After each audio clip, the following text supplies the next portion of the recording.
नमस्कार दोस्तों, मैं अंकुर उपाध्याय स्वागत करता हूं आप सभी का आपके अपने YouTube channel share market analysis में। एक दिन में पूरा बाजार बदल गया।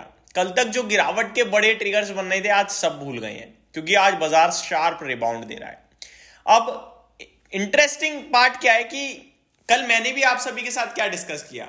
सेबी का स्ट्रेस टेस्ट है, लेवरेज कट है, मैंने भी आप सभी के साथ क्या डिस्कस किया, वैल्यूएशन गैप है। और आज आप सभी के साथ कोई भी इन सब के बारे में बात नहीं करेगा। कुछ लोग कमेंट कर रहे हैं कि भाई कल मैं खरीदने वाला था, कल मैंने शेयर्स बेच दिए। आपकी वीडियो देखकर मैंने कल जितनी भी वीडियोस बनाई हैं उन वीडियोस में एक भी वीडियो आप देख लीजिए, एक भी वर्ड मेरे को बता दीजिए जहां मैं ये कह रहा हूं कि अभी बेच दो या फिर अभी खरीदने का मौका है।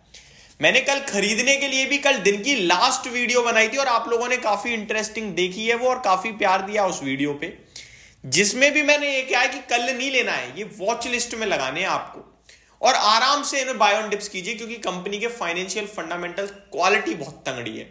और कल जितनी वीडियो बनाई मार्केट क्रैश या फिर बाजार क्यों गिरा, आपको क्या करना चाहिए, उन सब में सिर्फ एक ही चीज बोली, ये जो सेलिंग है ना क्यों आ रही है, इसका रीजन एक्चुअली में किसी को पता ही नहीं है। मार्केट क्यों गिर रहा है किसी को नहीं पता। आप देखो तो सब कुछ बाजार के लिए पॉजिटिव है। FII फ्लोज पॉजिटिव है, ग्लोबल मार्केट न्यूट्रल है, करेंसी 6 महीने के उच्चतम स्तर पर खड़ा है हमारा रुपया, हमारा GDP का नंबर बहुत तंगड़ा आ रहा है, हमारा इन्फ्लेशन डेटा भी ठीक ठाक चल रहा है। तो हमारे पास डेटा ड्रिवन कुछ नेगेटिव नहीं है। विदाउट रीजन बाजार गिर रहा है, तो ये बाजार कुछ कहने की कोशिश कर रहा है कि भाई साहब कुछ तो है जो हमें समझ नहीं आ रहा है। और आज बाजार चल गया तो आज भी मेरे वर्ड सेम टू सेम ही हैं, कुछ बदले नहीं है। लेकिन बाजार ऊपर जा रहा है, जाने दो, ये हो सकता है बाउंस बैक हो, दोबारा करेक्शन आए, और हो सकता है कि करेक्शन जितनी थी उतनी खत्म हो जाए। तो उसको चेक करने के लिए तो भाई साहब मैं 2 घंटे में तो नहीं कर सकता। कल 3:30 बजे जब बाजार बंद हुआ तो सब नेगेटिव था और आज अगर बाजार उछल गया तो सब पॉजिटिव। तो भाव के साथ इधर उधर नहीं बहना चाहिए, थोड़ा सा अपने आप को कंफर्ट देना चाहिए, क्योंकि यहां स्ट्रेस बहुत ज्यादा आ जाता है। इसीलिए मैंने कल भी कहा था कि पोर्टफोलियो ना देखें, वो ज्यादा बेटर है।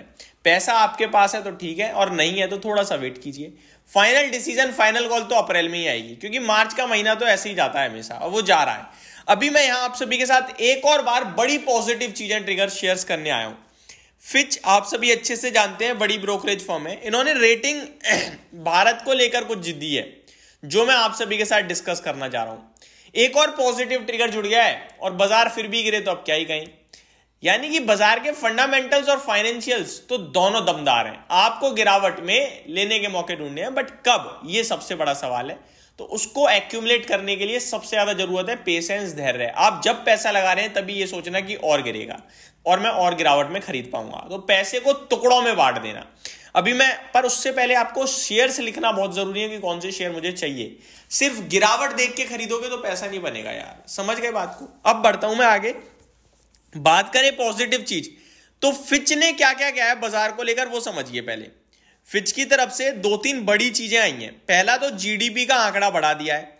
Fitch upgrades India FY25 GDP forecast, तो फाइनेंशियल ईयर 25 के लिए GDP फॉरकास्ट में बढ़ोतरी करी है। फिच पहले कह रहा था कि 6.5% से भारत की GDP बढ़ेगी अगले फाइनेंशियल ईयर में, लेकिन अभी कह रहा है 7% बढ़ेगी। 50 बेसिस पॉइंट से इन्होंने टारगेट इंक्रीज किया है, तो ये सुपर पॉजिटिव है। केवल इतना ही नहीं, फिच ने एक्सपेक्ट किया है कि RBI ना 50 बेसिस पॉइंट्स की कटौती कर देगा जुलाई में। तो ये बड़ा वर्ड लग रहा है मेरे को, जो अभी होता हुआ दिख तो नहीं रहा, क्योंकि अमेरिका जब तक नहीं करेगा तब तक हम नहीं करेंगे शायद। बट ये अनाउंसमेंट आ रही है कि Fitch expect RBI to cut policy rate by 50 basis point in July. Let's see क्या होता है क्या नहीं होता, बट ये भी बहुत पॉजिटिव है। नेक्स्ट ये कह रहे हैं Fitch expect India CPI to steadily decrease to 4% by 2024 and इस कैलेंडर ईयर, इस साल के कैलेंडर ईयर जो है 2024 के दिसंबर तक आप कह सकते हैं इन्फ्लेशन भारत का 4% पे आ जाएगा, जो हमारा टारगेट है, हमारा ड्रीम इन्फ्लेशन होता है 4% पे। तो ये अपने आप में बहुत बड़ी बात है। अगर इन्फ्लेशन 4% आएगा तो इंटरेस्ट रेट ऑटोमेटिकली ही घटेंगे, कोई रोक ही नहीं सकता उसे। तो फिर महंगाई घट गई तो सरकार अपने आप ब्याज देना बंद कर देगी, जो इंटरेस्ट बैंकें दे रही है वो अपने आप कम हो जाएगा। इंटरेस्ट रेट घटते ही फिर लोन भी सस्ता बटेगा।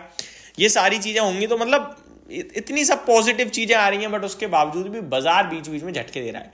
अगर इनफैक्ट पॉइंट टू पॉइंट आप कंपेयर करें तो अभी तो वैसे कल स्मॉल कैप 5-5.5% टूटा है, अभी 3% ऊपर है, 3-3.25%। लेकिन शेयर्स में कल अगर 100 रुपए टूटे हैं पोर्टफोलियो में, तो आज 50 से 60 रुपए रिकवर हुए हैं अभी तक, ठीक है। तो अभी भी नेट हम नीचे ही हैं। और अगर आप कैंडल निकालोगे ना डेली बेसिस की, तो आज लोअर लो लग चुका है। आज सुबह हम गिरे ही थे, उसके बाद अभी ऊपर गया है। कल का हाई अभी तक ब्रेक नहीं हुआ है, तो कम से कम प्रीवियस डे का हाई तो ब्रेक हो जाए, उसके बाद थोड़ा और बुलिश। तो जहां पे जल्दबाजी मत करो यार, मैंने आपसे कल भी कहा था, आज ही वही सेंटेंस है, जितना करोगे उतना घाटा है। एक और डेटा बता दूं, इंडिया का होलसेल प्राइसेस जो है वो 0.2% पे आए हैं अनुमान के मुताबिक ही एग्जैक्टली। तो ये मेरी तरफ से आपके लिए अपडेट थी। होप आपको सारी चीजें समझ में आई होंगी। Thank you so much for watching this video. Have a great day guys.